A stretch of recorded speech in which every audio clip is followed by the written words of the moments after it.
Handbooks on good manners have been written for many spheres of life, but so far little has been published on etiquette for stamp collecting clubs, submarines or lifts. Let's begin with the most commonly encountered of these, the lift etiquette.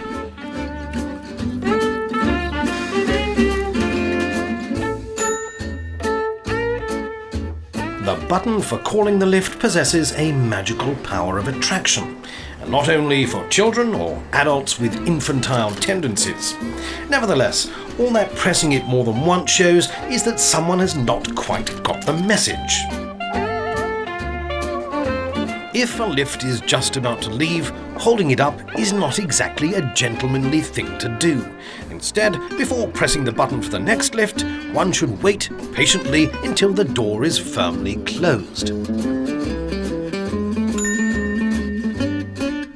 In order to leave room for persons leaving the lift, one should not stand right in front of the lift door, but to the side. And as in all other forms of public transport, those leaving the vehicle always have priority. When a lift is very full, it is courteous to wait for the next one. And even if you're invited to join, it is advisable to think twice before accepting. Passengers should enter the lift in the order in which they waited. First come, first served. If in doubt, priority should be given to guests, high-ranking members of staff, ladies, and prime ministers. On entering the lift, the standard practice is a short, friendly greeting. No more, no less. Hi, dear. Hi. Most especially, no more. You taking the elevator too? Fine. Now we wish to clear up a widespread misunderstanding. The closed doors button is a mechanism for minimizing waiting times and not for avoiding undesirable colleagues.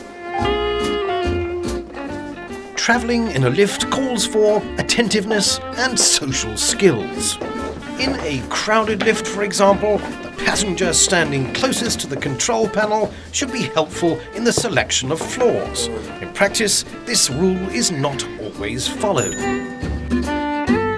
On entering a lift, it is normal practice to stand where there is most space available. In certain circumstances, breaking this unwritten rule can be interpreted as an act of discourtesy or even harassment.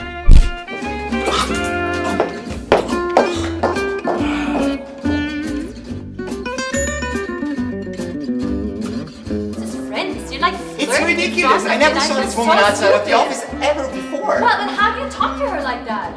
How do you talk to her? Conversations begun outside the lift should be continued quietly, so that the other occupants are not disturbed by the volume or the subject matter. If you happen to not observe this rule, then you should terminate the conversation immediately, and only continue after leaving the lift.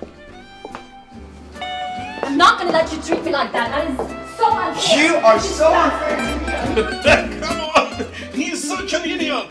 He thinks he's Robin Hood because he worked real all the time.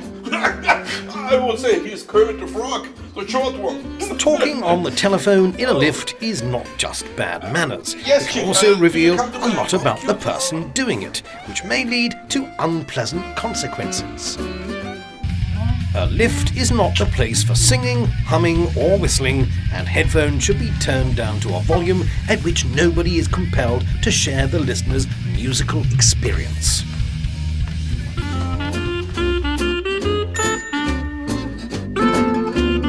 Normal human sensitivity prevents us from eating or drinking when in close proximity to strangers.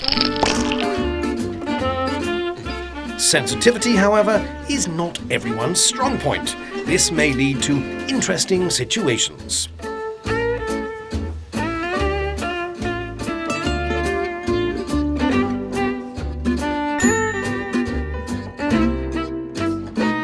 If there is a mirror in the lift, nobody can object to you using it to check your appearance. But attention to matters of personal hygiene should be kept to an absolute minimum. In the lift, love-struck couples should resist their displays of affection to the holding of hands. They should refrain from forms of intimacy that may result in one thing leading to another. A lift is hardly a suitable place in which to pursue the goal of perpetuating the human race.